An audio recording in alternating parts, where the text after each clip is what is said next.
Hello, good afternoon, this is Diecast Luna. I hope you're all doing well. And today's video is going to be a little bit of like a little showcase on Tomica basically. It's not going to be a massively long video as most of the, well, all the cars that are in the background, barring one, I have shown at some point or another. The reason that I'm showing them basically is just because I got this piece not all that long ago in a box that I won from Phil from Diecast for you to see, and funnily enough, this is probably the best car that I got out of the box. All the cars I got from Phil were lovely, and I love, really happy to have all of them, but this is probably one of my favorite pieces, and I'll explain why. Because basically most people think that I am, there's no think about it, I am into Matchbox. Matchbox is my main collecting, what I'm focused more on now, that and the restorations and other various bits, and Majorette is something else that I'm focusing more on of late. But like I said, unbeknown to Phil, he wouldn't have known this, but I also really like collecting Tomica. And like I said, this isn't all that I have. I've actually got another 4 or 5 pieces, but I can't get to them at the moment. These are the ones that were the easiest to get to because most of my stuff is packed away. But so like I said, but I haven't got any older style Tomica in my collection yet. And a lot of the older Tomica is getting just as expensive, if not more expensive, depending on what you go for, than the newer stuff. I mean, even the Tomica Basic, like this, for me to buy, is around between £6 and £8. And when you think this is their equivalent of a mainline, it's very nicely made, but it's still their basic stuff.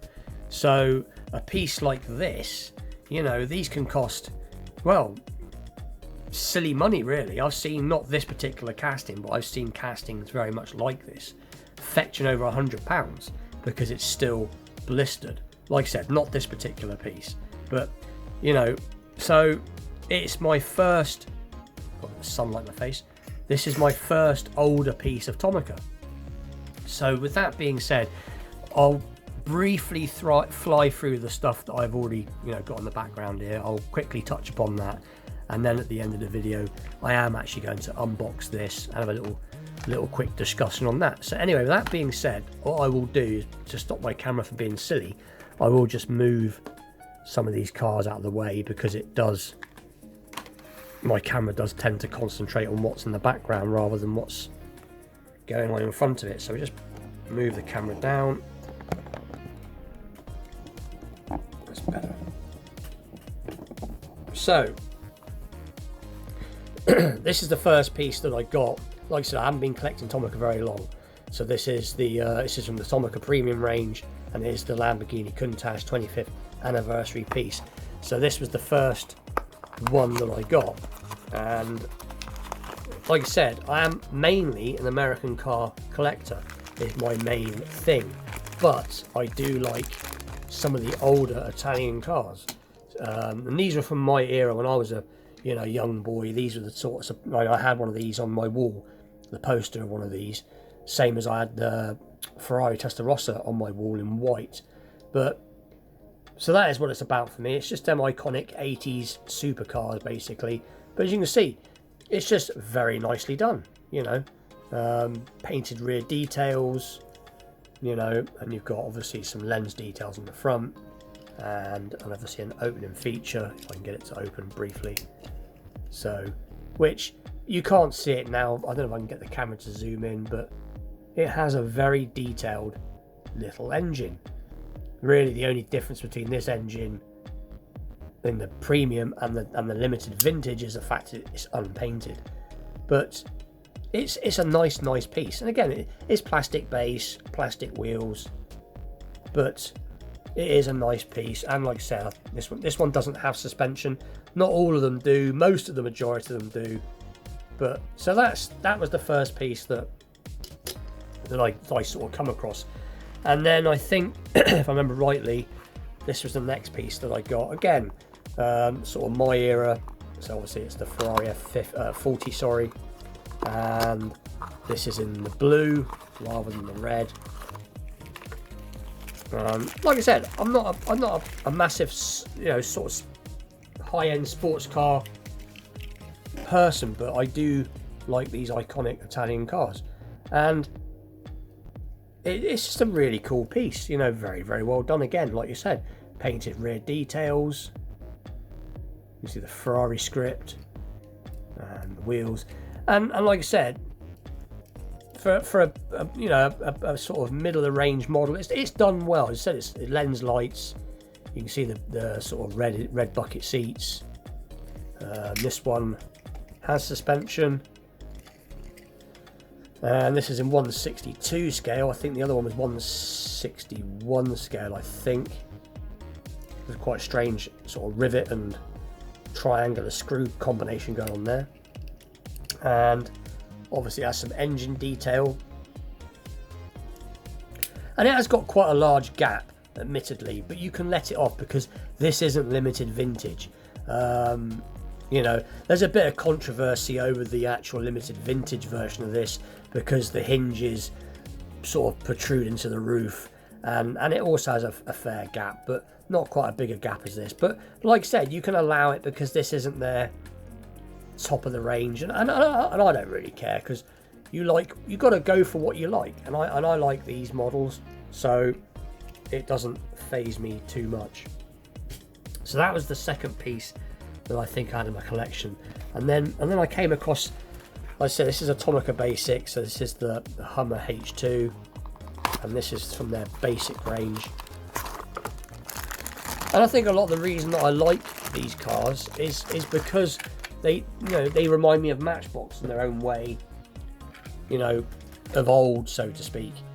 And this is a substantial piece, weighty, lots of suspension. I mean, the suspension on this is absolutely crazy, but crazy in a good way. But I mean, you can really see it really has got plenty of suspension, flawless paint, and Hummer on the grille, painted details, and I think this has got an opening feature as well, painted rear lights.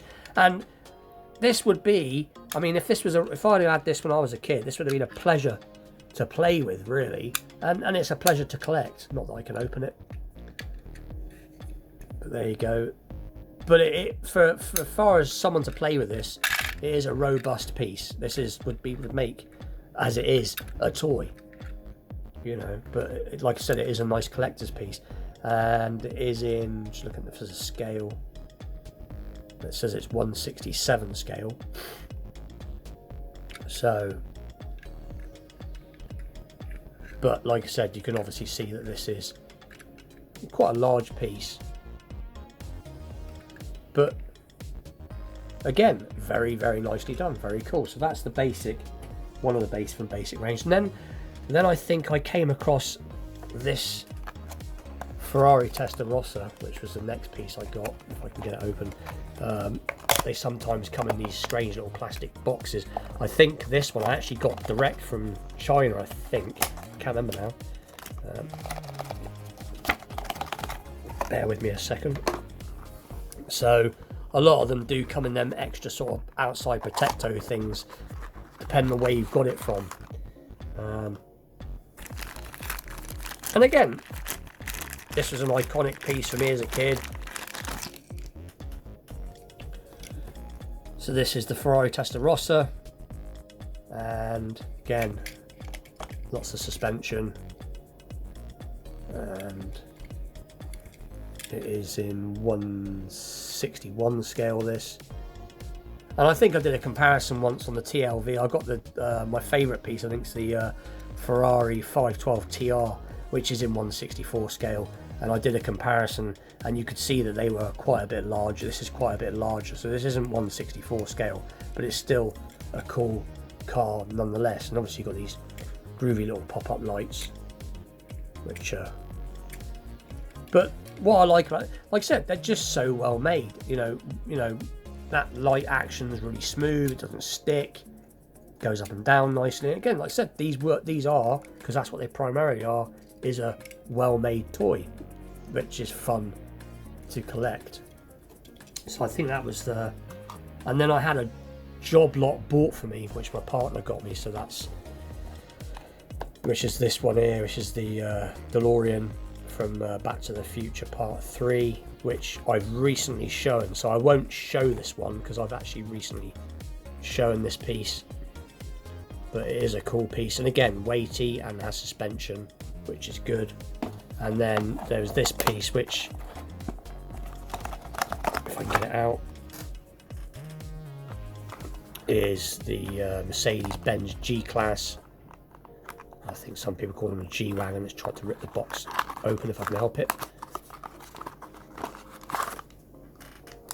And again, another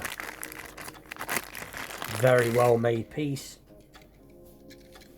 As you can see, this metallic silver, weighty, painted details, loads of suspension, and obviously opening doors with not bad door gaps. As you can see, so nicely made. So that is that piece. And then the last piece, which I can't remember if I showed this piece recently or not. I may well have done, but I will show it again briefly just because I think it's so cool. And it brings me to the last piece as well. So as you can see, it does come with different white and black cowls. And then obviously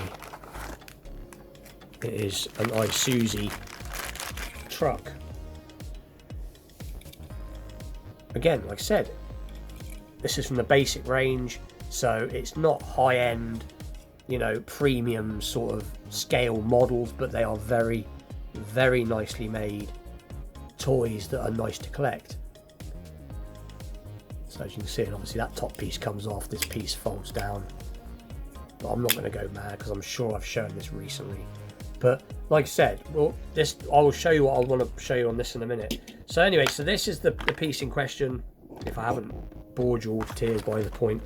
From what I've gathered on this has got copyright of 1978, so this is when this was made.